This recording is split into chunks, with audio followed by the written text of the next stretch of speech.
이제 마가복음 시작할게요. 마가복음 시작. 아까 전에 바울이 로마서를 통해서 복음을 요약했다 그랬죠? 복음을 요약한 거 다시 한번 읽어볼게요. 다시 한번 복음을 요약했던 거 여러분이 펴시고 앞장 펴시고 5페이지 한번 펴시고 한번 다시 한번 읽어줄 때 잘 들어보세요. 읽어주세요. 로마서 1장 1절부터 4절 읽어주세요. 예수 그리스도의 종 바울은 사도로 부르심을 받아 하나님의 복음을 위하여 택정함을 입었으니 이 복음은 하나님이 선지자들로 말미암아 그의 아들에 관하여 성경에 미리 약속하신 것이라.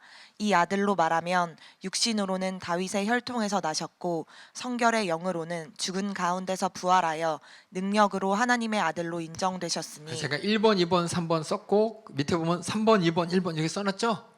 그래서 복음이 뭐라고요? 곧 뭐라고요? 우리 주 예수 그리스도라 그랬죠? 그럼 마가복음 1장 1절을 볼게요. 우리 다음 장 펴서 마가복음 1장 1절 보면 1장 1절이 뭐라고 돼 있어요? 다음 번 읽어보겠습니다. 시작. 하나님의 아들 예수 그리스도 복음의 시작이라. 여기 나왔죠, 그렇죠? 제가 한 말이 제가 꾸며댄 말이 아니라 마가복음도 요약을 빵 하고 시작하면 내 지금부터 복음에 대해 설명한 건데 이 복음이 뭐냐? 바로 하나님의 아들 예수 그리스도에 관한 거야 라면서 지금 시작하고 있죠? 맞아요? 예. 그래서 여러분은 복음하면 머릿속에 세 단어를 꼭 집어넣으세요. 하나님의 아들 예수 그리스도. 하나님의 아들이 뭐라 그랬죠? 부활로서 성결형으로 부활함으로 부활하셔서 하나님의 아들임을 확증하셨고, 예수는 다윗의 혈통으로, 그렇죠? 오신 우리처럼 똑같이 육신을 입으시고, 그리스도는 선지자들의 예언대로 오신 분, 이루신 분, 예언대로 우리를 구원하신 분. 이걸 다 머릿속에 이게 서 있지만 여러분 이미 알고 있는 거야. 알았죠? 이걸 머리에 싹 집어넣고 이제 마가복음 1장에 보면은 가만히 보세요. 우리가 성경을 보면 에피소드들이 이렇게 연결되죠? 1장의 에피소드들을 쭉 한번 크게 읽어볼게요. 침례 요한이 나타났어요. 예수님이 침례를 받으셨어요. 예수님 광야에 가서 시험을 받으셨어요. 그 다음에 예수님께서는 천국 복음을 전하시면서 제자를 부르셨어요. 그 다음에는 귀신 들린 사람을 고치셨어요. 병든 사람을 고치셨어요. 전도하셨어요. 마지막으로 수많은 사람 중에 특별한 한 사람, 한 문둥병자에 관해 고치는 얘기하면서 대화를 통해서, 그렇죠? 고치셨다가 아니고 얘기하셨죠? 그 상황을 함께 보도록 하겠습니다. 그래서 이 이야기들이 과연 어떤 얘기를 하는지 우리가 앞으로 마가복음 2장, 3장, 4장 읽기 전에 1장을 통해서 어떻게 보면은 예수님에 대해서 아웃라인, 개요를 설명합니다. 그래서 침례 요한의 전파, 여러분이 예수님 침례 요한의 전파 무슨 상관인지 아시는 분들 있고 모르는 분인데 오늘 확정하셔야 돼요. 한번 읽어주세요. 자, 침례 요한의 전파 2절부터 우리 8절까지 읽어주세요. 선지자 이사야의 글에 보라 내가 내 사자를 내 앞에 보내노니 저가 내 길을 예비하리라. 이게 뭐냐면 이사야의 글에라고 했지만은 말라기와 이사야의 글을 같이 썼어요. 선지자의 말을 두 개를 같이 썼습니다. 하나님께서는 예수님이 오시기 전에 예수님의 앞길을 준비할 누군가를 보내겠다고 약속하셨어. 그게 누구냐? 침례 요한입니다 라고 지금 얘기하는 거예요. 읽어주세요. 광야에 외치는 자의 소리가 있어 가로되 너희는 주의 길을 예비하라. 그의 첩경을 평탄케 하라. 그러면서 제가 옆에다 박스에다가 진짜 말라기와 이사야에 있는 글을 인용해놨죠. 그 말은 뭐냐면 이제 마가가 지금 얘기하는 거야. 예수님의 공생애 전에 제일 중요한 인물이 침례 요한인데, 왜냐면 어느 날 갑자기 예수가 딱 와서 나다 그래봐요. 여러분 생각해봤어요. 내가 예수야, 내가 구원주야. 그런 사람이 많았어. 성경의 역사에 보면, 성경이 안 나오지만 이스라엘 역사 보면 예수님 오시기 전에 내가 구세주다라는 사람이 한 무더기가 있었고, 예수님 오신 다음 이후에도 내가 구세주다 그래서 한 무더기가 있었어요. 그러니까 가짜 그리스도가 이렇게 많어. 지금 뭐예요? 내가 재림의 예수다는 사람 많잖아, 그렇죠? 많잖아, 그렇죠? 그처럼 예수님이 맨 처음에 오실 때도 많은 사람이 구약의 말씀을 보면서 야, 우리를 구원할 자가 오신대, 보내시기로 했어, 이렇게 오신대, 이렇게 심판을 오시, 이렇게 막 기다리고 있었는데 어떤 사람이 딱 나타나서 나야 나, 그렇죠? 내가 너희들을 구원할 구세주 나야 나 라고 했을 때 사람들이 오 하면서 다 속아 넘지 말라고 하나님은 안정잔치를 둔 거야. 안정잔치가 뭐냐? 그 예수님을 소개할 사람이 있을 것이다. 소개할 앞에 인물을 내가 딱 준비시켜 놓고 그 사람을 통해서 예수님이 진짜 그리스도인 걸 너희들이 다 알게 될 거다라는 예언의 말씀이 말라기서와 이사야서에 있었기 때문에 마가복음이 얘기하는 거야. 이분이 예수님이다가 아니라 예수님이 진짜 그리스도, 다시 말해서 구약에서 예언한 그리스도밖에 할 수 없는 이유가 뭐냐? 여기 침례의 요한이 있는데 이 침례의 요한은 예언대로 온 사람이다 라고 지금 얘기하면서 침례의 요한이 구약의 예언대로 온 예수님을 소개할 사람이다 라고 지금 얘기하는 겁니다. 그 다음에 읽어주세요. 기록된 것과 같이 침례 요한이 이르러 광야에서 죄 사함을 받게 하는 회개의 침례를 전파하니. 자 보세요. 회개의 침례죠. 죄 사함을 받게 하는, 그렇죠? 죄 사함을 받게 하는 회개의 침례. 이거 할 얘기 많은데 여러분들이 정신 바짝 차려. 이 1장이 되게 중요해요. 침례 요한이 되게 중요해요. 이거 웬만하면 그냥 패스하고 넘어갈 건데 여러분들 잘 들어야 돼요. 왜냐하면 제가 마가복음 이제 요번이 마지막이에요. 저는 이제 이렇게 안 할 거예요. 여러분들 마지막이기 때문에 그동안 한 거 잘 들으셔야 돼요. 그다음부터 이제 다른 분이 하실 거예요. 다른 전사들이나 기원장들이 할 거고 저는 오늘 딱 끝날 거예요.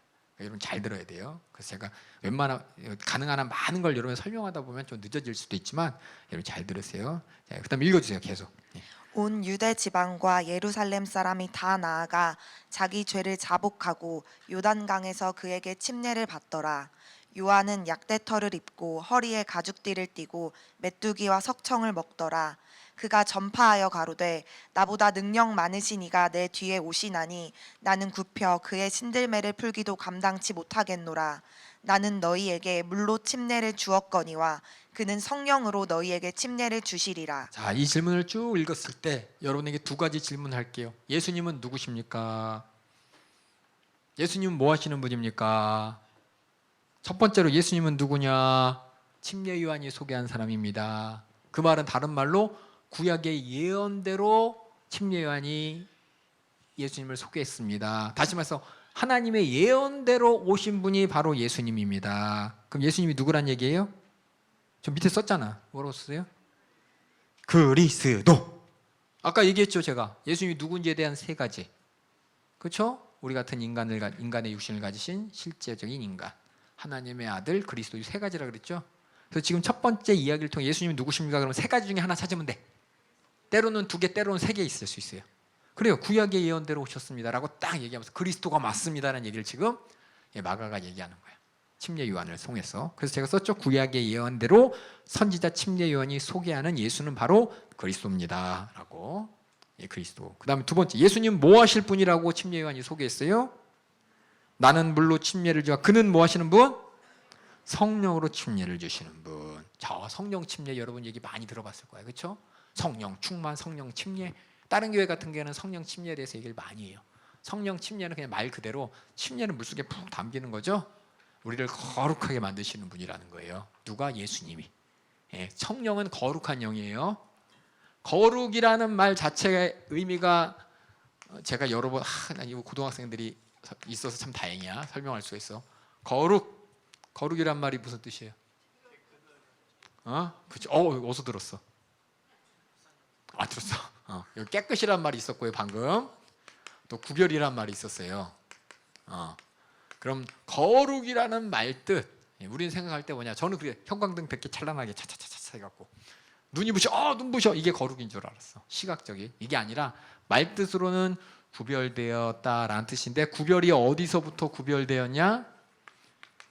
죄에서 구별되었다. 그래서 거룩이란 말의 절대적인 반대말이에요. 반대말이 뭐냐면은 죄예요, 죄. 죄가 하나도 없는 게 거룩이야. 이 거룩이란 말 뜻이에요. 여러분이 사전적 용어로 말해서 뭐 하지 말고 성경적 용어로는 거룩은 죄에서 완전히 구별된, 죄와 완전히 분리된 이 뜻이에요. 아시겠어요? 그래서 거룩이란 말이 바로 성이란 뜻이야. 성령. 그래서 거룩한 영. 다시 말해서 우리는 성령하면 뭔지 모르지만 막 희한하고 뭐 신기하고 이게 아니라 죄가 하나도 없는 영. 그래서 하나님의 영이고 그리스도의 영이라고 하는 거예요. 죄가 하나도 없는 성령으로 침례. 그 말은 뭐냐면 죄 없는 곳에 우리가 완전히 빠져드는 거. 이게 성령의 침례고 어떻게 죄가 완전히 없어질 수 있냐? 우리가 죄를 어떻게 해요? 어떻게 해야지 없을 수 있냐? 방법이 딱 하나야. 회개인데 어느 정도 회개는 안 돼. 예수님의 피의 공로로 의지해서 회개해야 돼요. 그래서 예수님이 이 땅에 오신 목적은 우리의 죄의 문제를 해결하고 우리를 거룩하게 만들기 위해서. 그래서 예수 믿는 사람이 성령 침례 받았습니다라는 말하고 똑같은 말이야. 진짜 예수 믿는다면 그 사람은 예수로 말미암아 죄 사함 받았고 우리는 예수님의 영으로서 하나님의 영으로서 거룩하게 만들어지는 거예요. 된 거야. 그게 바로 성령 침례예요. 그래서 왜 여기 보면은 그럼 물어볼게. 예수 믿고 죄 사함 받아서 거룩하게 된 게 있고 구약에서 제사드려서 죄 사함 받는 거랑은 차원이 틀린 거예요. 구약에서는 죄 사함 받지만 제사드려서 죄 사함 받. 이 죄 사함은 뭐냐? 일시적인 죄의 사함이야. 나의 죄성은 남아 있어. 무슨 얘기인지 아시겠어요? 죄를 사함하고 내가 잘못했어요. 그래서 그 죄는 용서받지만 내 안에 죄성은 살아 있어. 근데 우리가 예수 믿고 죄 사함 받고 성령이 임하시면 나의 죄성까지 싹 없어져서 거룩하게 되는 거예요. 이게 바로 성령 침례고 이렇게 침례원이 소개하는 거야. 나는 너에게 물론 회개케 하는 너의 죄를 갖고 오면 해결할 수 있는 하지만 네 죄성은 내가 만지지 못해. 하지만 예수님은 너의 죄도 해결하시고 너의 죄된 본성도 다 거룩하게 바꾸실 분이다 라고 지금 예언한 거예요. 그럼 죄를 이렇게 완전히 깨끗하게 하실 수 있는 분이 누구예요? 예수님인데 누구만 할 수 있어요? 생각해. 이거 썼잖아. 컨닝 좀 해봐. 컨닝 좀 해봐. 예수님이 성령으로 거룩하게 만드시는데 원래 죄 없이 거룩하게 할 수 있는 사람은 누구만 할 수 있어요? 하나님만 할 수 있다고. 하나님만. 그래서 하나님의 아들이란 뜻이야. 그래서 우리가 그냥 하나님의 아들이요. 하나님과 같은 능력을 가진 분이요. 하나님 같은 권세를 받는 분이요. 하나님이 하시는 일을 하실 수 있는 분이라는 거예요. 그래서 이 침례 요한이 전파 이야기에 아까 얘기했던 복음에 그렇죠? 복음을 쫙 늘려 요약편을 펼치는 거야. 이래서 예수님이 그리스도야. 침례 요한 봐봐. 구약의 예언대로 침례 요한이 왔고 소개했잖아. 이래서 하나님의 아들이야. 우리를 침례 요한이 얘기했잖아. 우리를 성령 침례 주시는 분. 우리를 거룩하게 완전 우리 죄 속까지 그냥 죄의 성질까지 싹 다 그냥 없애버려서 깨끗하게 하시는 분. 하나님만 하실 수 있는 그 일을 하시는 분이야. 그래서 하나님의 아들이라는 거예요. 이해가요? 그러니까 이 요약을 지금 펼치는 거예요. 지금 여러분 하나님의 아들 예수 그리스도를 쫙 펼치기 시작하는 거예요. 왜 하나님의 아들인지 알아? 왜 예수인지 알아? 왜 그리스도라고 고백하는 줄 알아? 그가 하신 일이 뭔지 알아? 뭐 하시는 분인지 알아? 다 여기 연결된 겁니다. 그래서 이 침례 요한의 전파를 통해 예수님이 누구십니까? 그리스도로 또 하나님의 아들. 그럼 뭐 하시는 분입니까? 여긴 안 나왔지만은 뭐예요? 성령으로 우리를 침례 주시는 분이다. 그렇죠? 그가 예수님이 하실 일이고 그거는 누구만 할 수 있냐? 하나님만 하실 수 있어. 그래서 하나님과 같은 분이구나. 같은 권세 하나님의 아들이라고 우리가 고백할 수 있는 겁니다. 이해가세요? 자, 에피소드 하나를 통해서 제가 여러분에게 힌트를 드렸어요. 앞으로 모든 에피소드마다 나올 거예요. 예수님이 누구라고 얘기합니까? 예수님이 뭐 하시는 분이라고 얘기합니까? 한번 보겠습니다. 침례를 받으시는 분. 자, 두 번째 이야기 9절부터 11절 읽어주세요. 그때 예수께서 갈릴리 나사렛으로부터 와서 요단강에서 요한에게 침례를 받으시고 곧 물에서 올라오실새 하늘이 갈라짐과 성령이 비둘기같이 자기에게 내려오심을 보시더니 하늘로서 소리가 나기를 너는 내 사랑하는 아들이라. 예수님이 누구래요? 하나님의 아들이란 얘기죠? 하늘에서 하나님이 증거했어요. 그렇죠? 그 다음에 또 읽어주세요. 내가 너를 기뻐하노라 하시니라. 다시 말해서 예수님을 통해서 하나님이 기뻐하신대. 그러니까 하나님을 기쁘시게 할 일을 할 거예요. 그게 뭐냐? 우리 인류 구원이죠. 그렇죠? 그래서 예수님이 누구시냐? 이거 보니까 직접 하늘에서 얘기했어요. 내 사랑하는 아들이다 얘기했어요. 그렇죠? 근데 여기 중요한 게 또 성령이 비둘기같이 임하셨다라는 말이 있어요. 성령이 비둘기같이 임하셨다고 어떤 사람들은 뭐라 그러냐? 이때부터 예수님께서 제 나쁜 사람 진짜 얘기할게요.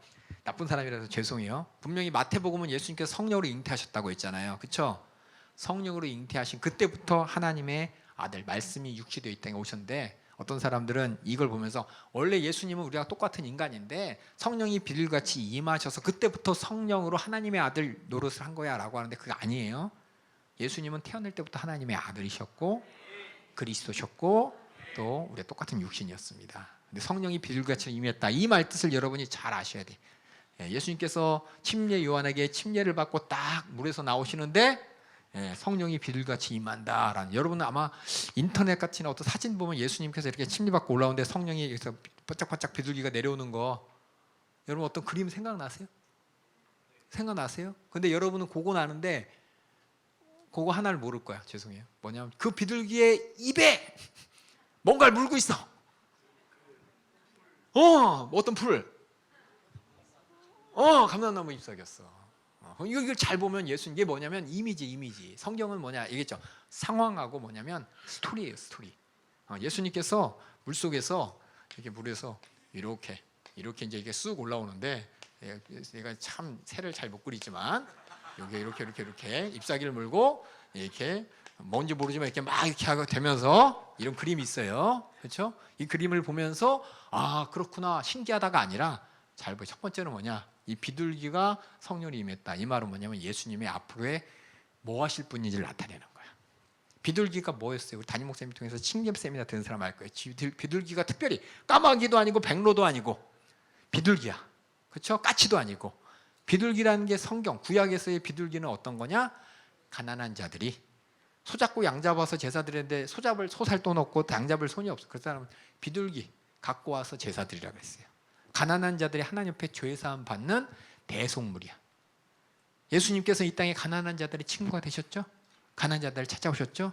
그래서 뭐냐? 예수님께서 앞으로 이 비둘기가 모든 구약에서는 사람들의 죄를 대신 회개하기 위해서 대속물로서 죄값으로 죽어지는 제물이 된 것처럼 예수님도 그렇게 우리를 위해서 제물처럼 대속제물이 될 것이다 라는 예수님의 사역이 무엇인지를 설명해 주는 것이고, 이해가요? 네, 그것을 설명. 두 번째는 뭐냐면 이 장면이 가만히 보면 성경에 나타나는 장면이 있어. 비둘기가 이렇게 비둘기 아까 제가 그림을 참 잘 그렸죠? 너무 크네 이건. 하여튼 비둘기가 여기 잎사귀를 이렇게 밀고 오는데 요 밑에 예수님이 아니라 이런 그림이 있어요. 아 이거 십자가 왜 있어? 네, 이런 그림이 있어. 이 그림이 어떤 그림이냐? 노아의 홍수가 휩쓸고 지나가고 비가 그치고 배가 물 위에 동동동 떠 있었어요. 1년 동안 동동동 떠 있는데 물이 얼마나 많이 왔는지 땅이 안 말라. 점점 물이 내려가는데 노아는 이 안에서 언제 물이 꺼지나 언제 물이 떠나. 벌써 1년이 지나도 어떻게 된 거야? 어떻게 하지? 무서우니까 정찰병을 보내는 게 비둘기예요. 비둘기를 딱 보냈더니 비둘기가 처음에 갔더니 물이 안 말라가지고 막 날아다니다 다시 여기로 딱 들어왔어요. 그래서 아직 물이 안 말라는다. 한참 있다가 다시 비둘기를 또 보냈어요. 비둘기가 그런데 이번에 나가더니 잎사귀 하나를 딱 몰고 온 거예요. 그게 감람나무 잎사귀. 그럼 비둘기가 잎사귀가 딱 왔을 때 노아는 무슨 생각을 했을까요? 야, 땅이 말랐구나. 홍수가 끝났구나. 이제 땅에 내려가도 되는구나. 다른 말로 이제 구원받았구나. 왜냐하면 여러분 생각해, 우리는 그냥 스토리를 알아서 1년이 있으니까 땅이 말랐다라고 하지만 40일 동안 물이 막 몰아치면서 지면의 모든 게 싹 사라졌어요. 이 물이 막 차오를 때 어떤 영화 같은 데 보면은 사람들이 막 방주로 모여들어요. 살려줘 노아야 막 그래요. 근데 문을 못 열어. 하나님이 닫으라고 했기 때문에. 그러면서 그 방주를 붙들고서 살고 싶어서 막 몸부림쳤던 수많은 사람 비명소리가 막 들린 가운데 그 소리도 없이 다 전멸했어. 다 죽고 동동동 떠 있는 게 1년 동안 떠 있을 때 이 노아의 심정이 어땠을까요? 그 노아는 하나님 믿었으니까 의지했으니까 담대했겠죠. 아니에요. 처음 있는 일이잖아요. 언제 이 홍수가 끝나는지 모르고 또 언제 다시 비가 멈췄는데 다시 내릴지도 몰라. 그러니까 무서워 두려워. 딴 사람들 다 죄악으로 심판받은 이 무서운 진노의 심판 앞에 우리는 그걸 보면서 나는 괜찮아가 아니에요. 그 심판을 바라보면서 무서워해야 돼. 우리도 똑같이 노아가 무서워하고 그런 과정에 뭐 어떻게 된지 모르니까 정찰 그렇죠? 비둘기를 보냈더니 그냥 왔어. 아직도 홍수가 안 끝났네. 언제 또 다시 어떡하지? 그런데 감람나무 잎사귀 딱 말하면서 야 살았다. 이게 뭐예요? 구원의 소식이잖아요. 그러니까 성령이 비둘기처럼 뭐예요? 앞으로 우리의 구원을, 그렇죠?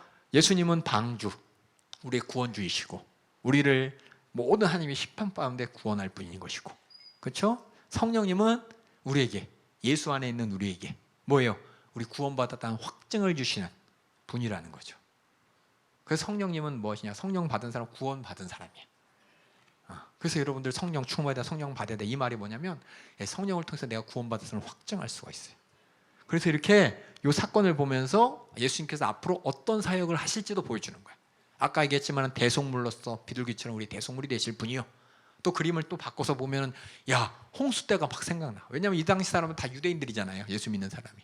그들이 알고 있는 성경에 비둘기 위에서 내려와. 비둘기면 저쪽 노아. 그죠? 예수 믿는 사람들에게 있어서는 확실한 거죠. 예수 믿고 구원받았으니까. 맞아. 침례요한을 통해서 그렇게 사건은 바로 예수님께서 앞으로 우리를 방주처럼. 그래서 우리가 예수님 구원의 방주니 이런 얘기 하잖아요. 그렇죠? 방주처럼 우리를 구원하실 분이구나. 어디서? 죄의 심판에서. 노아의 홍수 같은 심판같이 죄에 대한 심판에서 우리를 구원하실 분이고, 우리에게는 비둘기 같은 성령이 우리가 구원받았다는 걸 확증하는 그런 사건이 앞으로 펼쳐질 거구나라는 걸 그림으로 보여주는 거예요. 그럼 이건 뭐냐? 예수님이 그럼 누구냐? 여기 비둘기 하면서 제가 썼죠? 맨 처음에 가난한 자들의 대속물로서 죽으실 분이죠. 그럼 성경에 보면 이사야서 53장에 우리를 위해 찔리시고 상하실 분이라고 했잖아요. 구약의 말씀을 이렇게 이루실 분이다. 그럼 예수님이 누구예요? 컨닝해, 빨리 컨닝. 뭐라고요? 그리스도라는 거예요. 그리스도. 그 다음에 예수님이 침례 후에 비둘기가 내려온 사건을 보면서 베드로전서 3장 20절 20절에 뭐냐면, 침례는 뭐냐? 노아 홍수 때 이미 예수님께서 말씀하신 침례가, 그 침례라는 단어를 쓰면서 노아 가족들이 침례 받았다, 이 말은 구원받았다는 거예요. 한번 베드로전서 3장 20절 21절 읽어주세요. 그들은 전에 노아의 날 방주 예비할 동안 하나님이 오래 참고 기다리실 때에 순종치 아니하던 자들이라.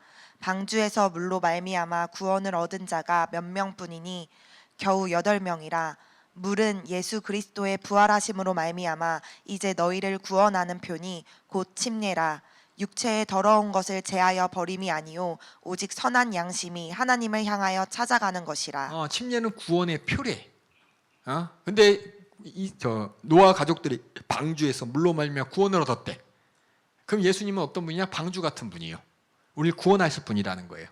우리를 구원하실 분인 것을 성경이 예언했죠? 그걸 뭐라 그래요? 그리스도라고 하죠. 그래서 성령은 비둘기같이 우리가 구원이 이루어지면 확인시켜 주신 분이다라는 사건을 이걸 통해서 발견하는 거예요. 이거를 뭐냐? 성경이 쓰여지기에 사도들한테 배웠어. 초대교인들이 다 이렇게 우리가 구원받았다고 들었어.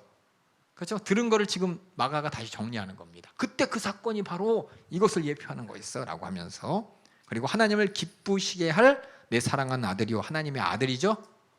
하나님이 기뻐하시는 게 뭐냐? 인류 구원입니다. 그래서 지금 예수님이 하실 일이 무엇이고 예수님이 누구신지 침례받는 사건을 통해서 얘기해 보세요. 그러면 예수님이 우리를 구원하실 노아 방주 같은 구원주 그리스도시고, 또 하나님을 기쁘시게 하는 일이 뭐냐? 우리 인류를 구원하는 일에 이것을 이루실 또 하나님이 말씀하실 때 내 사랑하는 아들이 하나님의 아들이구나. 이렇게 여기가 또 이 사건을 통해서 예수님이 누구시고 뭐 하실 분인지 나타내는 거죠. 이해가세요? 이런 예수를 우리가 믿는 거예요. 이런 예수님이 어떤 분이고 뭐 하신 분인지 내가 믿는 거예요.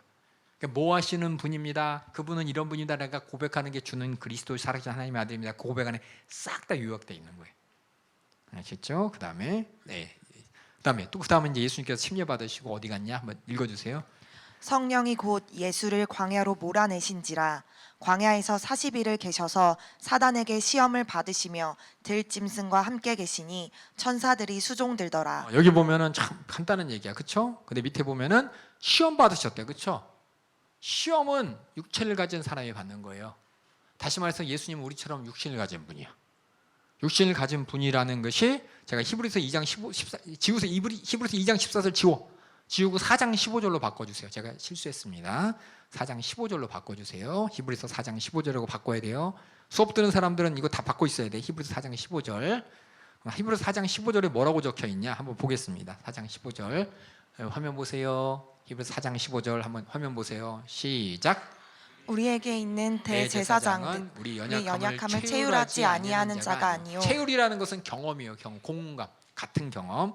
아니하는 자가 아니요, 그러니까 같은 경험하는 자입니다. 읽어주세요. 시작. 모든 일에 우리와 한결같이 시험을 받은 자로되 죄는 없으시니라. 이 말은 뭐냐면 우리랑 똑같이 육신을 가지고 시험 당하시는 분이셨어요, 예수님은. 그게 뭔 뜻이냐? 저 뒤에 보면 그래서 우리처럼 죽으시는 육신을 가진 분이세요 라는 것을 얘기하고 있어요. 그래서 예수님은 참 인간, 제가 써놨죠? 참 인간으로 우리처럼 혈육에 속하신 분입니다. 그렇죠? 그래서 예수님이 뭐예요? 아까 얘기했잖아요. 세 가지, 그렇죠? 하나님의 아들, 우리와 같은 육신을 가진 예수라는 사람, 그리스도 중에서 지금 우리와 같은 육신을 가진 분입니다라는 말을 하는 것이고, 여기 보면 천사들이 수중들었대요, 그렇죠? 천사들이 수중드는 건 누구를 수중드는 거예요? 천사는 하나님을 수중드는. 어떤 사람 인간 수중 안 됩니다. 천사들은 우리를 돕기 위해 하나님이 도우시는 하나님의 종일 뿐이지 우리의 종은 아니에요. 천사를 우리가 천사를 숭배하지도 해서도 안 되고, 천사가 우리를 숭배해서도 안 돼. 오직 천사는 하나님만 수중드는 거야. 근데 예수님을 수정됐다는 것은 예수님이 바로 하나님이구나. 그래서 하나님의 아들. 지금 여러분이 지금 몇 가지 에피소드를 통해 봤지만 지금 이걸 통해서 지금 계속 하나님의 아들 예수 그리스도 복음의 시작이라 할 때 그걸 계속 지금 펼쳐놓고 있죠. 펼쳐놓고 있죠. 이해 가세요? 네, 이렇게 보셔야 돼. 이 모든 복음서를. 그래서 그 가운데 계속 반복돼요. 반복되면서 아, 예수님은 하나님의 아들이구나. 예수님 우리처럼 인간을 육신을 가지고 예수님 정말 우리를 구원하러 하나님이 약속하신 대로 오신 구원주가 맞구나. 그걸 우리가 계속해서 확인해가는 게 복음서입니다. 예. 이해 가요, 우리 고등학생들? 예. 아이, 진짜 이렇게 안 읽었죠 여태까지 성경을? 이렇게 읽는지도 몰랐죠? 이건 아멘이 아니고 대답하라는 거예요. 하나님 말씀만 아멘하는 거야. 하나님 말씀만. 내 말은 아멘하면 안 돼요. 알죠? 예. 그래서 이렇게 읽어갈 거예요. 그 다음에 우리 하나님 예수님께서 그 다음 하신 일 읽어주세요. 요한이 잡힌 후 예수께서 갈릴리에 오셔서 하나님의 복음을 전파하여 가라사대 때가 찼고 하나님 나라가 가까웠으니 회개하고 복음을 믿으라 하시더라. 저는 이거 보면서 참 이해한 게 하나님의 복음을 전파했대. 근데 뭐냐? 하나님 나라가 가까웠으니 복음을 전파하는데 복음을 믿어라. 복음의 내용이 없는 거야. 그래서 맨 처음에 마가복음 읽었을 때 저도 맨 처음에 내가 믿는 복음이 뭐지? 막 찾아보려고 막 했는데 갑자기 복음을 전파하여 가라사대. 복음이 뭐지? 봤더니 하나님 나라가 가까웠으니 회개하고 복음을 믿어라. 이거 순환문법이잖아요. 이거 뭔지 알아요? 예? 야, 착하게 살아야 돼. 어떻게? 착하게 살면 돼. 이상하잖아. 착하게 사는 내용을 얘기해 줘야지. 야, 착하게 살아야 돼. 어떻게 해요? 착하게 살아. 뭔가 더 설명이 필요하잖아요. 그렇죠? 그래서 저는 이걸 보면서 복음이 도대체 뭐지? 라고 하면서 잘 모를 때 고민을 많이 했는데 예수님을 왜 믿어야 되는지에 대한 이유가 나오는 거야. 이것 때문에 복음을 믿어라. 그거예요. 이것 때문에 예수님께서 하나님의 아들이고 그리스도신 걸 믿어라. 그게 뭐냐? 하나님 나라가 가까웠다는 거예요. 하나님 나라, 제가 가로 열고 뭐라 그랬어요? 하나님 나라는 심판과 구원이 동시에 이루어집니다. 예? 그런데 생각해 보세요. 하나님의 나라는 나에게 심판의 날일까요? 구원의 날일까요? 자신 있게 구원의 날이라고 할 수 있을까요? 그 사람은 참 대단한 사람이에요. 나는 정말 대단한 믿음의 사람인 거예요. 하나님의 나라는 많은 사람들이 착각하는 게 뭐냐? 나 구원하러 오시지. 나 아니에요. 물론 난데 나라고 하는 게 아니야. 당연히 나 구원하겠지가 아니에요.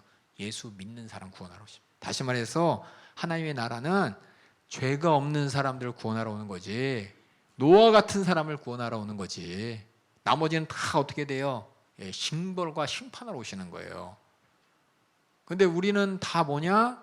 예수님 오시기 전에 사람들, 또 우리도 가만히 보면 우리는 진짜 내 하나님 앞에 정말 내가 성령으로 거듭나서 거룩해졌습니다라고 자신 있게 나는 천국 갈 사람입니다라고 내가 정말 아까 얘기했듯이 확정했어요? 확인했어요? 누가 물어보면 대답할 정도로 내 안에 확실하게 예수 그리스도 하나님의 아들에 대한 복음이 진하게 가득 차 있어요? 아니면은 버리운 자라고 됐는데. 그게 뭐냐? 그래서 뭐냐? 우리가 회개해야 돼. 당시 사람들한테 예수님 맨 처음 오셨을 때 사람들을 바라보면서 다 유대인들, 바리새인들 다 자기들이 하나님의 백성이요, 선민 백성이요. 만약에 그리스도가 온다면 우리가 다 하나님의 아브라함의 후손이니까 우리를 구원해. 어디서 로마 제국에서 어디서 흉악한 이민족에서 우리를 구원하셔서 우리에게 하나님의 나라를 쫙 펼쳐주고 우리가 하나님의 나라의 백성으로서 다 한 자리씩 차지하고 이렇게 로마가 세계를 정복하듯 이제 우리가 교대하는 그리스도를 통해서 세계를 정복하면서 로마 황제처럼 그리스도가 서고 나머지 우리가 다 전 세계를 정복할 거야 라는 생각으로 그리스도를 기다렸거든요. 근데 예수님이 오셔서 뭐라 그러냐? 하나님 나라가 가까웠다. 우리는 뭔지 알아. 근데 그 당시 사람들은 드디어 로마에서 벗어나는 건가? 이렇게 생각하고 있는데 갑자기 회개하라고 하는 거예요. 그게 뭐냐? 하나님 나라에 대한 오해가 있었어요. 유대인들은 오해했고 지금도 많은 예수 믿는 사람들이 천국 가는 어린이 하면 내가 천국 갈 좀 착각해. 천국이 임하면 심판의 날이에요. 심판의 날. 내가 천국 갈 백성, 천국의 백성, 하나님의 자녀가 내가 아니면은 그날은 내 지옥에 확정되는 최후의 심판의 날이에요. 예수님께서 지금 하나님 나라가 가까웠다 이 말이 우리 다 천국 가나 보다가 아니야. 우리 심각하게 받아들여야 돼. 그래서 예수님께서 그 이유가 뭐냐? 회개하라는 거예요. 죄를 빨리 해결하라는 거예요. 그리고 복음을 믿어라. 그 복음이 뭐냐? 예수님이 누구시고 예수님이 뭐 하셨는지를 네가 확실하게 인정하라는 거예요. 예수님이 누구시고 뭐 하셨는지 확실하게 인정하라. 예수님은 다 설명하셨어요. 이 생애 가운데 뒤에 나와요. 근데 이걸 못 알아들어. 제자들도 못 알아들었어. 많은 예수 믿는 사람도 지금도 못 알아듣고 있어. 교회 다니는 사람 못 알아듣고 있어. 하나님 나라가 가까웠다. 내가 구원받는다. 당연히 내가 구원받는 줄 착각해요. 근데 왜 회개하라 그래? 내가 구원받지 못할 자이기 때문에 회개하라고 하는 겁니다. 그래서 지금 예수님께서는 지금 때가 찼다. 드디어 하나님의 나라가 가까웠다. 이 말은 뭐냐? 심판의 날이다. 하나님 노아 같은 자들만 구원받는 거야. 지금 가로 열고 제가 심판과 구원이라고 썼죠? 심판을 강조해. 심판. 그래서 회개하라는 거예요. 예수님이 그래서 이 땅에 오셔서 죄의 문제를 해결하기 위해 그 죄의 문제를 해결하는 그 복음을 믿어라 라고 하는 거예요. 무슨 말인지 알겠어요? 그러니까 하나님의 나라가 가까웠다. 회개하라. 이 말을 하나님의 나라에 대해서 오해하는 사람이 많아요. 그러니까는 천국 가는 어린 하면서 좋아해. 진짜 내가 천국 갈 수 있나? 회개할 내용이 없나? 혹시 내가 찾지 못한 죄가 있나 없나 막 찾아야 돼 지금. 근데 그게 아니라 난 당연히 교회 와서 예배드리고 당연히 내가 모태신앙이니까 천국 가겠지라고 착각하는데 예수님께서는 뭐냐? 예수 그리스도의 복음을 제대로 알지 못하고 믿지 못하면 버리운 자요 심판의 대상이라는 겁니다. 그래서 여러분들이 우리는 그걸 알아가고 지금 확정해야 돼요. 계속해서 읽어주세요. 갈릴리 해변으로 지나가시다가 시몬과 그 형제 안드레가 바다에 그물 던지는 것을 보시니 저희는 어부라. 예수께서 가라사대 나를 따라오너라. 내가 너희로 사람을 낚는 어부가 되게 하리라 하시니 곧 그물을 버려두고 좇으니라. 조금 더 가시다가 세베대의 아들 야고보와 그 형제 요한을 보시니 저희도 배에 있어 그물을 깁는데 곧 부르시니 그 아비 세베대를 사꾼들과 함께 배에 버려두고 예수를 따라가니라. 여기 보면 제가 맨 처음에 밑에 예수님이 하신 일이 뭡니까? 밑에 컨닝하세요. 뭐 하셨어요? 회개의 복음을 전하신 거예요. 지금 회개하라고 했으니까 천국 복음 뭐 이게 아니라 회개의 복음을 지금 전하셨고 그 다음에 하신 일은 제자를 부르셨죠. 제자를 부르셨다. 마치 누구 생각나? 구약에 선지자가 생각나죠. 여러분들이 그리스도라는 이름의 그 명칭에 대해서 다시 한번 우리가 정리하고 갈 거예요. 우리 그리스도라고 아까 전에 얘기한 대로 구약에 하나님께서 보내시기로 한 구원, 예언한 구원자를 그리스도라고 했죠. 그리스도. 문자적 의미는 뭘까요? 그리스도의 문자적 의미는 기름 부음 받은 자예요. 기름 부음을 받은 자. 이 기름 부음 받은 자 누구에게? 하나님에게. 사실 하나님이 선택한 사람이에요. 왜? 하나님의 일을 위해 하나님이 쓰시기 위해 선택한 사람. 이걸 그리스도라고 이제 부르고 구약에서 대표적으로 하나님께서 택한 사람. 기름 부어가면서 내가 너 나의 일을 위해 너 사용할게라고 해서 택한 사람이 세 종류의 사람이 있어요. 첫 번째는 우리가 잘 알고 있는 제사장이 있고요. 그 다음에는 왕이 있고요. 그 다음에 선지자가 있어요. 이걸 잘 기억하세요. 그래서 뭐냐? 그리스도 하면 이 복합적인 의미야. 복합적인 의미로서 구약에서는 제사장이 그랬고 왕이 그랬고 선지자가 하나님의 기름을 부음받아서 쓰임받았죠. 그런데 우리에게 올 하나님이 택해서 구원받을 자는 누구냐? 우리를 구원할 자입니다 라는. 그래서 구원자라는 의미가 이렇게 나온 거야. 로마 병제, 로마와 또 여러 이민족, 그리스, 알렉산더 대왕에게 막 이렇게 억압받는 그들에게 하나님께서 보내실 사람은 어떤 사람이냐? 그들이 기대하는 하나님이 보내실 사람이 어떤 사람이에요? 식민지 억압에서 우리를 해방시켜 줄 사람이지. 육신 가운데 로마 병장에게 구편에 우리는 그리스도가 필요해요. 우리는 새로운 제사장이 필요해요. 그들은 제사장 필요 없어요.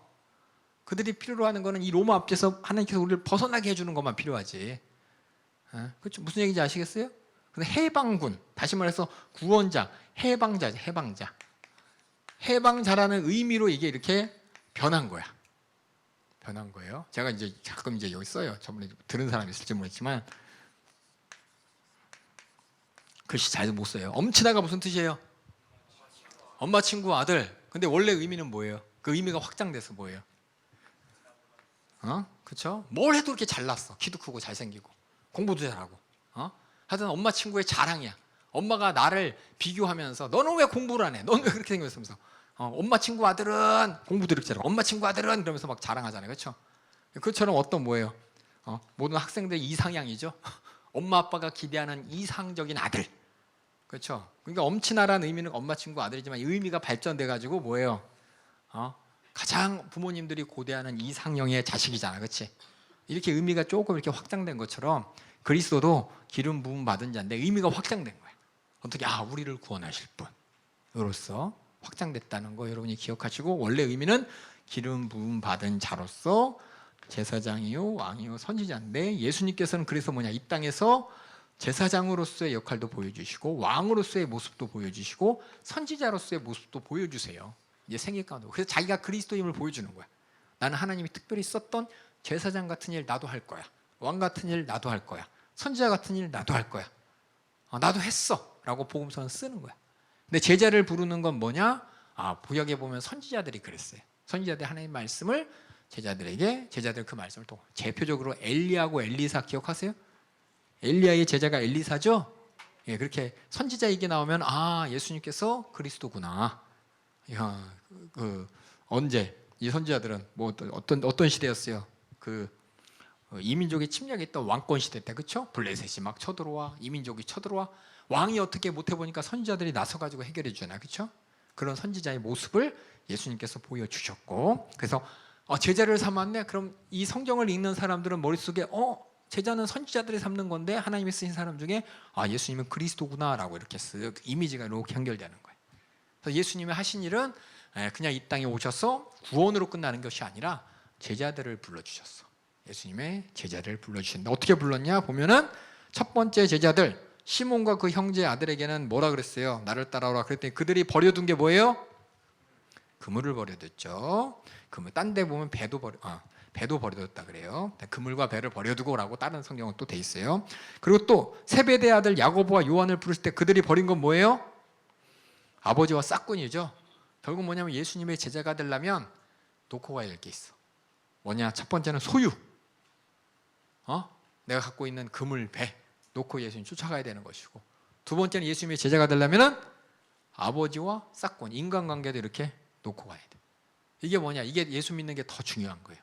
예수님 따라가고 예수님 믿고 예수님 제자 되는 것은 내가 소유를 가진 것보다 더 중요한 것이고, 이 땅의 인간관계보다 더 중요하다는 것을, 그래야 예수님의 제자가 된다는 걸 이렇게 쓱 이 모습을 보여주는 거예요. 누가? 하나님께, 마가가 이게 쓰는 거예요. 예수 믿는 사람에게. 그래서 우리는 물질을 초월했잖아. 그래서 우리가 부모님들이, 우리 가족들이 핍박하더라도 우리는 예수님만 쫓아가잖아. 우리 그렇게 예수님의 제자가 됐잖아 라고 이렇게 보여주는 거예요. 이해가요? 그러니까 그냥 막 쓴 거 아니에요. 여러분들이 성경을 잘 보면 다 의미가 있어. 다 예수님의 제자로서, 또 예수님이 하신 일, 예수님이 하신 일이 무엇인가, 예수님이 누구신가와 다 연결되어 있는 거야. 자세하게 하나하나. 그 다음 또 읽어보겠습니다. 그 다음에 드디어 귀신 떠나가는 사건이 나오네요. 그렇죠? 예수님이 하신 일 중에서 귀신 들린 사람 이야기 한번 읽어보겠습니다. 21절부터 읽어주세요. 저희가 가버나움에 들어가니라. 예수께서 곧 안식일에 회당에 들어가 가르치심에 뭇 사람이 그의 교훈에 놀라니, 이는 그 가르치시는 것이 권세 있는 자와 같고 서기관들과 같지 아니함일러라. 마침 저희 회당에 더러운 귀신 들린 사람이 있어 소리질러 가로되, 나사렛 예수여, 우리가 당신과 무슨 상관이 있나이까? 우리를 멸하러 왔나이까? 나는 당신이 누구인 줄 아노니 하나님의 거룩한 자니이다. 예수께서 꾸짖어 가라사대, 잠잠하고 그 사람에게서 나오라 하시니, 더러운 귀신이 그 사람으로 경련을 일으키게 하고 큰 소리를 지르며 나오는지라. 다 놀라 서로 물어 가로되, 이는 어찌미뇨? 권세 있는 새 교훈이로다. 더러운 귀신들을 명한즉 순종하는도다 하더라. 예수의 소문이 곧 온 갈릴리 사방에 퍼지더라. 여기 보면은 계속 반복되는 단어 중에서 핵심어가 뭘까요? 핵심어. 그 단어 있잖아, 단어. 계속 반복되는 단어. 여기서 제일 많이 반복된 단어. 권세. 이 권세, 그러니까 뭐냐면 여러분들이 성경 읽을 때 반복되는 단어를 잘 봐야 돼. 권세야, 권세. 예수님의 권세는 어떤 권세냐? 귀신을 떠나보내는 하나님의 권세죠. 그렇죠? 여기 그래서 제가 밑에 썼죠. 예수님이 하시는 일이 뭐냐? 권세 있게 가르치셨어요. 그 권세를 가지고 귀신을 내쫓으셨습니다. 내가 여러분 설교할 때 들은 사람 있겠지만은 잘 봐. 예수님 오시기 전에 귀신이 떠난 일이 있었을까요? 없었을까요? 구약에 있긴 있었어. 잠깐 하나. 뭐냐면 사울이 막 악신이 들렸는데 다윗이 막 이거 비파를 주니까 막 악신이 떠나갔다더라 이런 얘기가 있어요. 그러니까 일시적인 현상인 것이고, 저렇게 이제 귀신이 막 더 이상 어쩌다가가 아니라 분명하고 확실하게 귀신이 이제 굴복하는 사건이 나오는 거야. 이게 왜 나왔냐? 구약에는 없는데 왜 신약에만 나오죠? 구약에는 하나님의 그 권세가 없었나? 왜 신약에만 그래요? 예? 왜 신약에 와서 예수님 때 와서 갑자기 귀신들이 막 떠나가? 그 전에 선지자들은 그렇게 못하고 그냥 병만 고치고 그랬는데 이적만 나타. 왜 귀신 얘기가 예수님부터 시작돼요? 여러분들 이거 안 궁금하죠? 성경을 모르니까, 그렇죠? 구약에 그런 일이 있었는지도 모르니까. 이게 뭐냐면 이제 하나님께서는 예수님이 오시기 전에 귀신에 대해 가르쳐도 우리가 귀신을 이길 수가 없어. 그 귀신을 알아도 그 권세를 우리가 해결할 수가 없어. 기도로 해결 못해요. 우리는 누구만 할지 하나님만 할 수 있어요. 그래서 예수님께서 이 땅에 오셔서 비로소 뭐냐, 영적 세계를 가르쳐 주시는 거예요. 유대인들은 그냥 뭐예요? 하나님으로부터 받는 복이 어떤 복이에요? 육적인 복이에요. 그냥 아브라함처럼. 예수님 오셔서 비로소 우리가 영적 존재인 것이 확실해진 거고, 우리에게 주실 부유가 영적인 부유, 영원한 생명이라는 거, 그걸 확증해 주셨기 때문에 영적인 세계에 대해서 이제 예수님을 통해서 이제 세상 사람들이 알게 하는 거예요. 제자들이 알게 하는 거예요. 우리의 구원이 단지 육신의 어떤 자유와 육신의 질병과 고통과 여기서 벗어나는 게 아니라 진짜 우리의 자유와 진짜 우리의 구원은 죄를 짓게 만드는 마귀요, 우리를 괴롭히는 귀신에게서부터 완전히 자유할 수 있다고, 귀신의 정체를 명확하게 빵 예수님이 오셔서부터 이제 이 인류사에 빵 나타낸 거야. 그게 왜 중요하냐? 예, 분명히 악신이 있었어요. 그런데 다른 종교들 봐봐. 기독교 말고 다른 종교들, 무당들 귀신 쫓아내요? 귀신 못 쫓아내. 우리 인간이 할 수 있는 거 귀신을 달래는 거야. 내가 이거 할 테니까 제발 좀 봐주세요. 좀 괴롭히지 좀 마세요. 떠나주세요. 좀 이게 인간이 할 수 있는, 귀신에게 할 수 있는. 왜냐면 귀신은 우리 인간보다 훨씬 우월한 존재이고 권세 있는 존재고 능력 있는 존재이고 우리 인간이 알아. 그래서 그걸 굴복할 수밖에 없다는 걸 알아요. 우리가 감히 귀신을 이길 생각을 못해. 떠나보낼 생각도 못한 게 우리 인간의 현실이에요. 근데 예수님이 오셔서 그 한계를 빵 하고 보여주시는 거야. 그래서 여러분 다른 종교들 봐봐. 저 무당들 하는 거 봐봐. 귀신하고 뭐예요? 딜하잖아. 귀신 떠나가 이렇게 못해. 언제부터 인류사에 그게 이루어졌냐? 제가 여러 가지 책을 찾아봤어. 저도 다른 종교 책 보고 이렇게 찾아봤는데 예수님이 오신 다음부터 귀신을 떠나보내는 뭐 엑소시스트라고 해서 영화 같은 것도 나오잖아. 그렇죠? 그렇죠? 영화도 보면 막 이렇게 귀신 떠나보는 장면도 나오고 막 이러는데 그 전에는 이런 일이 없었어. 인간들이 귀신을 떠나보내고 이길 생각조차도 못했어. 그만큼 악한 귀신의 권세와 이 마귀의 권세 앞에 우리 인간은 그저 벌벌벌 길 뿐인데, 예수님이 오신 다음부터 예수님 이름으로 우리가 귀신을 떠나보낼 수 있구나라는 게 모든 문명에 퍼지면서 사람들이 이제 2000년 그 예수님 오신 다음 기점으로 해서 기독교가 전파되는 걸 기점으로 해서 이제 귀신을 떠나보낸다는 생각을 하게 된 거예요. 그래서 이게 중요한 거예요. 이게 우리는 그냥 예수님 귀신 떠나보내라고 하지만 한번 인간의 역사를 잘 살펴보라니까. 저도 막 찾아봤어. 나 책도 찾아보고 다른 종교에 있는 책도 찾아보고 귀신과 그들 어떻게 하나 봤더니 다 그들은 귀신을 적으로 안 하고 섬기잖아. 힌두교 봐봐요. 다 신이잖아. 섬기잖아. 일본 봐봐. 다 그냥 쩔쩔매면 섬기잖아. 그 귀신을 막 떠나보내고 뭐 그런 게 아니잖아. 그냥 서서 빌면서 어이구 그냥 피하기만 도망가고 막 이렇게 빌기만 할 뿐이지. 근데 예수님이 이 땅에 오신 2000년 전 예수님이 권세의 귀신을 딱 떠내는 걸 볼 때 사람들의 반응을 봐야 돼. 여러분들 우리는 그냥 교회에서 일상이죠. 떠나가가. 그렇죠? 감히 떠나갈 생각도 못했는데 예수님이 떠나보내고 뭐 사람들이 이게 그냥 권세 이게 아니고 권세 있는 분이구나 이게 아니라 입이 쫙 벌어지고 눈이 빡 터지는 거야 지금. 인간의 역사에 귀신이 떠나보내기 시작한 게 예수님 오시부터야. 이때부터 귀신들이 벌벌 떨면서 굴복하기 시작한 게 예수님이 이 땅에 오신다부터. 그래서 여기 보면은 사람들이 놀라잖아요. 뭐라고 해서 야 어찌 미뇨 이게 그냥 글씨 있는 대로 여러분 읽으면 이는 어찌 미뇨 권세 있는 새 교훈이로다 더러운 귀신들은 명한즉 순종하노다 이게 아니야. 전에도 이후에도 사람이 생각조차도 할 수 없었던 귀신이 막 떠나가. 귀신에게 우리 인간은 사로잡혀서 그냥 이렇게 해서 저렇게 해서 어떻게 안 돼. 그냥 굴복하고 그냥 고통 당해야 되는 게 그냥 인간의 운명이니 숙명이거니 생각했는데 예수님이 그냥 떠나가. 막 입에서 나와. 나는 당신이 누군지 압니다. 당신 나랑 무슨 상관입니까? 우리를 멸하러 왔습니까? 당신 하나님의 아들인 거 우리 다 알아요. 그랬더니 조용히 따라. 그러니까 막 귀신 떠나가는 거 보고 사람들이 깜짝 놀란 거예요. 이게 우리가 예수 믿는 거가 이런 거야, 이런 거. 귀신이라 그러면 세상 사람들은 뭐야? 왜 인정을 안 하고 싶어? 이길 수가 없으니까. 해결할 수가 없으니까. 그리고 예수님은 오셔서 이제 해결하시니까. 여기 그러니까 이는 어찌미뇨 할 때 이 어찌미뇨가 여러분이 글씨가 여기에 이만큼 돼 있지만은 한 100배는 커져야 돼. 이게 어떻게 된 거야? 이거 난리가 나야 돼. 귀신이 떠나간다더니 감히 상상도 할 수 없는 일이. 와, 야, 저 사람이 가르치는 저 말이 대단한가 보다. 엄청난 권세다. 여태까지 본 적도 없다. 귀신이 명하니까 순종하네. 우와!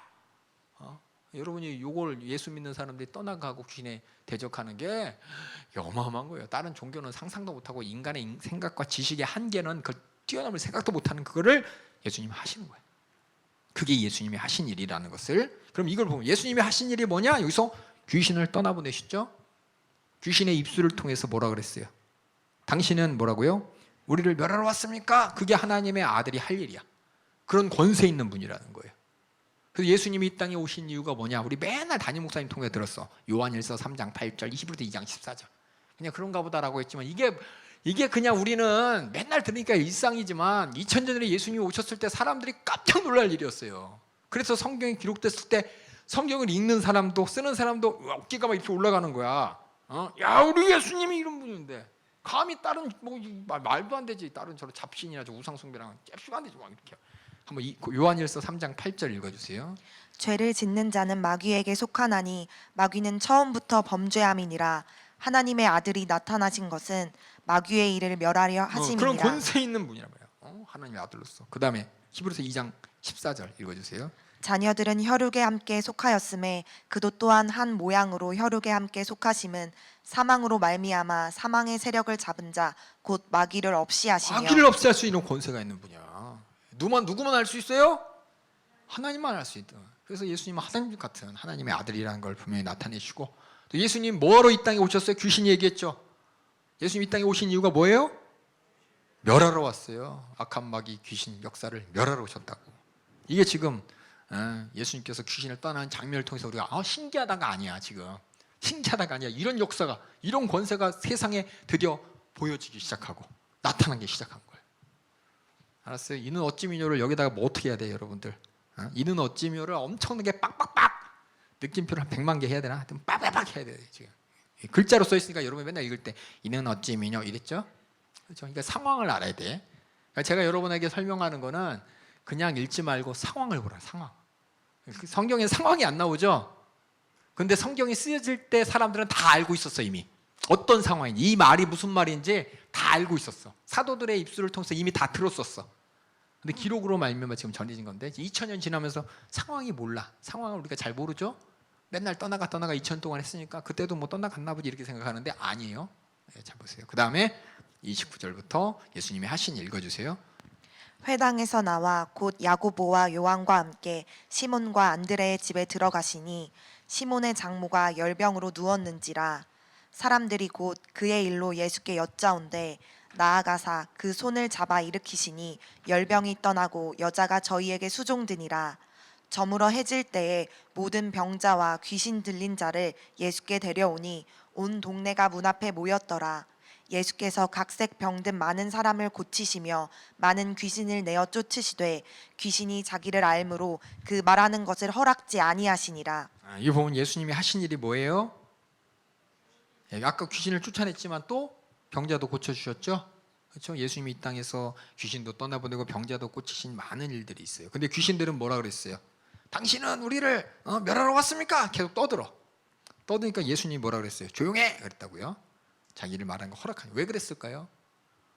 여러분들은 어떻게 생각해? 이 장면을. 귀신들이 막 소리쳐. 예수님이 귀신들 조용해 얘기했어. 여러분 같으면 어떻게 했어요? 귀신들이 막 소리지게 내버려 두겠어요? 모르겠죠. 왜 그랬는지 여러분, 제가 이제 저 성경에 안 나왔지만 저 경험으로 보면 우리 교회도 귀신 떠나가는 그 장면을 보게 되면은 어떻게 귀신이 막 소리치잖아요. 그 주위 사람들이 무서워해. 특히 귀신이 소리지면서 뭐라고 해? 나 너한테 들어갈 거야 그래. 옆에 있는 사람한테.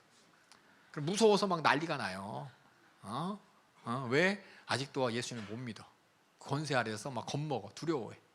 그러니까 예수님께서 하신 얘기가 뭐냐면 주위 사람들이 예수님을 바라봐야 되는데 자꾸 귀신을 바라봐. 어머 귀신이 그랬대. 어머 이것만 얘기하는 거야. 예수님의 권세를 바라봐야 되는데 귀신만 바라봐. 귀신이 떠나가면서 우리도 교회도 똑같아요. 그런 얘기 있으면 야 귀신이 그 얘기했어 이 얘기했어 이게 중요하지. 야 귀신 떠나갔어 이 얘기보다 귀신이 옆 사람한테 들어온다 그랬어. 그래서 내가 이렇게 힘든가 봐 막 이런 얘기하고. 실제 우리 인간이 그렇게 치사하게 주님의 권세보다 당장 육신의 어려움과 공부에 여기에 더 집중하는 거예요. 그리고 귀신이 얘기하는 걸 믿어. 귀신이 얘기하는 걸 믿어. 귀신은 거짓말쟁이입니다. 물론 당신 하나님의 아들입니다. 이것은 당신 우리를 멸하러 왔습니다. 난 당신이 누군지 아는데 하나님의 거룩한, 이거 거짓말이라는 얘기는 아니지만 거짓말도 많이 해요. 그래서 수많은 사람을 혼란하게 만들어. 그래서 예수님께서는 지금 뭐야, 귀신을 떠나보내는 일이 많은 사람 앞에 하나님의 권세를 보여준 위한 건데, 귀신이 오히려 막 소리치니까 사람들은 그 권세를 보려는 게 아니라 어떻게 걱정 근심 가운데 귀신의 말에 더 집중해. 요거 가로막으려고 그러지 않나라는, 이거는 저의 의견입니다. 이건 성경이 없는 저의 의견이에요. 제가 경험적인 의견이고, 여러분도 한번 잘 생각해 봐요. 이렇게 귀신의 말을 우리 인간들이 얼마나 치사하게 더 중요하게 여기는지 얘기하고, 그 다음에 근데 여기 보면 제가 뭐라고 썼어요? 가로 열고 이것이 그리스도의 주된 사역은 아니다 라고 했죠. 그 다음에 읽어주세요. 35절. 새벽 오히려 미명에 예수께서 일어나 나가 한적한 곳으로 가사 거기서 기도하시더니 시몬과 및 그와 함께 있는 자들이 예수의 뒤를 따라가 만나서 가로되 모든 사람이 주를 찾나이다. 이르시되 우리가 다른 가까운 마을들로 가자. 거기서도 전도하리니 내가 이를 위하여 왔노라 하시고, 이에 또 온 갈릴리에 다니시며 저희 여러 회당에서 전도하시고 또 귀신들을 내어 쫓으시더라. 여러분 같으면 어떠겠어요? 예수님 제자라면 예수님이 막 귀신을 떠나보내고 병을 고쳐 사람들이 막 몰려와. 여러분들은 제자들하고 똑같을 거예요. 줄을 서시오 딱 하면서 예수님 빨리 와서 고쳐주세요. 예수님 빨리 떠나게 해주세요. 이게 그냥 현상적으로 나타나는 걸 보면서 기뻐할 텐데, 예수님 뭐라 그랬냐? 야, 다른 마을로 가자 그랬죠. 예수님은 이 땅에 오신 이유가 뭐냐? 전도하러 오셨어요. 복음 전하러 오셨어요. 병 고치고 귀신 떠나보내는 게 주 목적은 아니에요. 불쌍해서 예수님께서 병 고쳐주고 귀신 떠나면서 하나님의 하나님의 권세를 보여주고, 사람들한테 권세를 보여주기 위한, 어떻게 보면 수단적으로 또 사람들이 불쌍해서 그렇게 할 뿐이지, 예수님이 만약에 이 땅에 오셔서 병 고치러 오시고 귀신 떠나러 오셨으면 예수님은 십자가 달려 죽으면 안 되죠. 계속 예수님은 살아서 온 지구를 순회하면서 병든 자 살리시고 병든 자 고치시고 귀신 떠나보내면서 계속해서 2000 동안 있으니, 이게 중요한 게 아니에요. 예수님은 우리 인류의 죄를 짊어지시고 대속의 피를 흘린 그 이사야의 예언을 이뤄서 우리를 구원할, 죄에서 구원할 게 더 중요한 것이고, 이것을 모든 사람이 이해할 수 있도록 복음 전하는 게 더 중요한 거예요. 아시겠어요? 그래서 보면은 아까 전에도 잠깐 얘기했는데, 예수 믿고 많은 사람들이 예수를 맨 처음 믿게 되는 많은 경우가 있어요. 병 고침 받고 그 다음 뭐예요? 귀신 떠나보내고 때로는 인생의 어려운 문제를, 기도로 문제를 해결했어. 그러고서 야, 하나님 살아계시구나, 하나님 정말 살아계시구나, 그러고서 하나님 믿었어. 끝이 아니에요. 그 다음부터 뭐냐? 그 하나님이 어떤 하나님인지 알아가야 돼. 그러니까 많은 사람이 병 고치고 귀신 떠나 교회 와서 야, 예수님이 내 병을 고쳐주세요, 내 귀신 떠나보내주세요, 여기서 끝이 아니에요.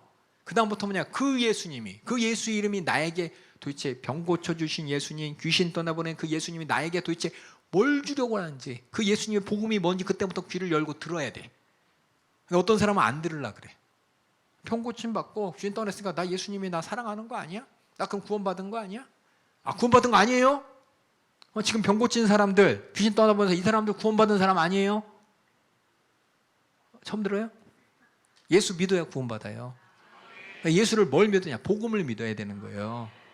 이 복음을 믿으라고 지금 소개하는 거야. 수많은 이적과 기적이 나타났을 때 거기서 야, 거기서부터 회개의 복음이 전해져야 되고, 내가 왜 예수를 만나야 되는지 그 능력 많으신 권세를 가진 그 예수가 십자가에 달려 죽으신 이유와 목적을 내가 알아야지 이게 예수 믿는 거지. 그래서 잘 생각해 보세요. 저 이스라엘 백성들이 무지할 때 하나님께서 10가지 재앙을 통해서 애굽에서 끄집어내셨죠. 끄집어냈을 때 그들이 우리 하나님은 이렇게 능력과 권세가 있는구나 라고 해서 그들이 하나님의 백성이 되고 자녀가 된 게 아니야. 그들이 시내 산에 와서 말씀을 통해 하나님이 어떤 걸 좋아하시는지, 하나님이 그들 백성에게 뭘 원하시는지 알았을 때, 알고 그들이 하나님과의 관계 가운데 내가 당신을 우리 하나님으로 인정하겠습니다, 하나님은 나는 너희가 인정할 때 너를 백성으로 인정할, 약속을 했을 때 비로소 하나님의 백성이 되는 거고 하나님께서 사랑하는 자녀가 되는 것이지, 이적 보고 경험했다고 하나님의 자녀가 되고 백성 되는 거 아니에요.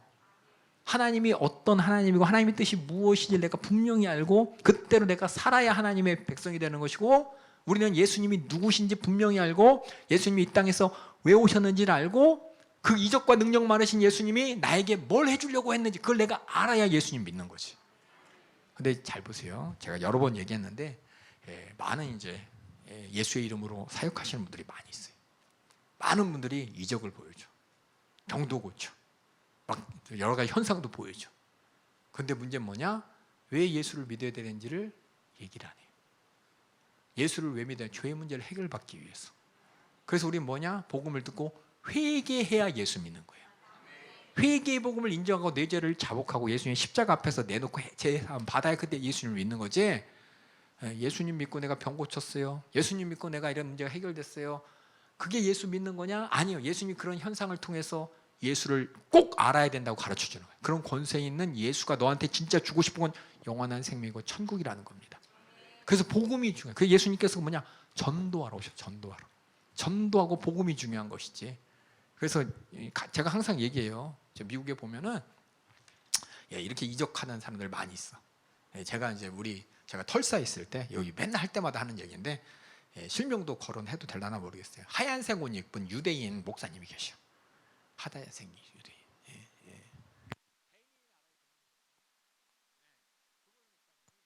이렇게 하얀 옷 입고, 이거 녹음되면 안 되니까 또. 그분이 이제 지역을 순방하고 딴 나라에 가면서까지 막 치유 사역도 많이 하시고 이적도 나타내요. 근데 중요한 건 뭐냐면 우리 동네도 왔었어요. 저 미국에서 잠깐 있을 때. 그래서 큰 체육관, 그러니까 수만 명 들어간 체육관에서 집회를 한다 그래갖고 막 다 갔어. 한국 사람들도 다 가고 저도 갔어요.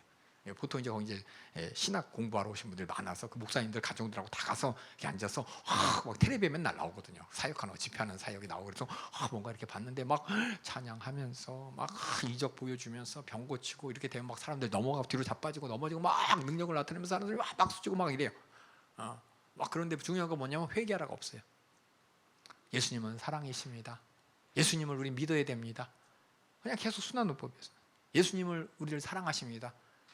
예수님 이거지. 예수님이 진짜 이 땅에 오신 목적, 회개하라 천국에 가까운 회개 복음이 없어요. 회개 복음 없이 이런 현상들만 보여주는 거예요. 그러다 맨 마지막에 계속 그러고 막 찬양해요. 하나님은 사랑이십니다 얘기하고 예수님 그 얘기하다가 찬양하고 막 할렐루야 할렐루야하고 어메이징 그레이스하고 막 이렇게 하다가 시간이 다 됐으니까 이제 마지막으로 여러분에게 귀한 체험을 드리겠습니다. 그러더니 갑자기 다 일어서세요 그러는 거예요. 다 일어섰어요. 근데 갑자기 일어서서 파이어! 이래요. 파이어가 뭔지 아시죠? 불을 하니까 앞에서부터 사람들이 막 자빠져. 막 파도처럼 저 앞에서 파이어 하니까 막 자빠져. 전 늦게 가서 맨 뒤에 앉았거든요. 뒤에서 온다. 그래서 자빠지라 이렇게 봤는데 나는 그래서 안 자빠지더라고요. 그래서 고민 많이 했어요. 내가 믿음이 없나? 나는 왜 안 자빠지지? 그래서 진짜 고민 많이 했어요. 나는 벌이 혼자인가? 고민 많이 했어요. 이거 묻지만은 그때 되게 심각했거든요. 많은 사람들이 그 가운데서 일부러 넘어지는 사람도 있어요. 여러분 잘 생각해봐요. 다 넘어지고 나만 안 넘어지고 서 있으면은 그러니까 잘 생각해봐. 이게 뭐냐면 여러분 저는 근데 넘어지는 척 할 수가 없겠더라고요. 안 되니까. 난 넘어질 줄 알고 혹시 이렇게 한대. 그러니까 저도 이제 무죄했죠. 예수님께서 이 땅에 오신 목적이 무엇이냐? 전도하러 왔습니다. 우리 모두가 회개할 수 있기 위하여 하나님의 그 권세의 목소리가 얼마나 진짜인지를 알려주기 위해 권세로서 귀신을 떠나보내고 병을 고쳐주면서 많은 사람들이 야 이렇게 능력 많은 신이가 하는 얘기를 들어야 돼. 근데 사람들은 안 들으려 그래. 안 듣고 그냥 문제만 갖고 와서 해결만 하려고 그래. 우리 죽은 사람 살려주세요. 아픈 사람 고쳐주세요. 귀신 들렸죠? 막 예수님한테 쫓아요. 근데 예수님이 그런데 뭐예요? 불쌍하니까 고쳐줘. 고쳐주지만 예수님은 하고 싶은 건 뭐냐? 복음 전하는 거예요. 그러니까는 사람들이 막 미니까는 배 위에 올라가고 딴 마을로 가고 하면서 하는 일이 계속 복음 전하게만 하는 게. 그래서 중요한 게 여러분들 이 얘기를 왜 얘기하냐? 이거 분별 못하고 구별 못하는 사람 많이 있어요. 예수 믿는다고 하면서 예수님을 내가 믿는 게 도대체 뭔지를 모르는 사람 많아. 우리는 복음을 믿습니다. 예수님이 누구시고 무엇을 하셨는지 하나님의 아들 예수 그리스도라는 그 이름 안에 쫙 펼쳐 보인 게 지금 예수님께서는 계속 생애를 통해서 나 그리스도야, 나 하나님의 아들이야, 그렇죠? 나 선지자 같은 사람이야, 나 이런 권세 있는 사람이야, 나 이런 능력 있어, 나 심리위원이 소개했어, 쫙 얘기하면서 지금 쭉 달려가고 있습니다. 여기까지 지금 뭐냐면 마지막 스토리는 이제 다음에 하고 여기까지 하는데 여기 보면 또 뭐냐면 예수님께서 기도하셨다 그랬죠? 하나님의 아들인데 기도하셨대. 왜? 우리랑 똑같은 육신을 가졌기 때문에. 그래서 여기 보면은 기도하심, 우리처럼 참 인간이시라는 거예요. 그래서 히브리서 5장 7절 한번 읽어주세요. 그는 육체에 계실 때에 자기를 죽음에서 능히 구원하실 이에게 심한 통곡과 눈물로 간구와 소원을 올렸고 그의 경외하심을 인하여 들으심을 얻었느니라. 하나님의 아들이시기도 하지만 우리처럼 온전한 인간이기 때문에 마귀와 시험하고 육신의 연약한 사정 때문에 항상 기도하셨다는 겁니다. 그리고 예수님 이 땅에 오신 목적은 뭐냐? 전도예요, 전도. 그래서 밑에 제가 그리스도의 주된 사역이라고 썼죠. 저 앞에는 그리스도의 주된 사역은 아닙니다라고 썼죠. 예수님은 이 땅에 오신 것이 전도. 우리는 그래서 예수 믿음으로 말미암아 회개가 최고의, 예수님을 향한 최고의 반응인 것이고, 병 고침 받았어요, 문제 해결 받았어요. 이거는 뭐냐? 하나님 불쌍해서 우리에게 해주시는 거예요. 하나님의 뜻에 따라 이루어지는 거예요. 가장 중요한 건 회개라는 거.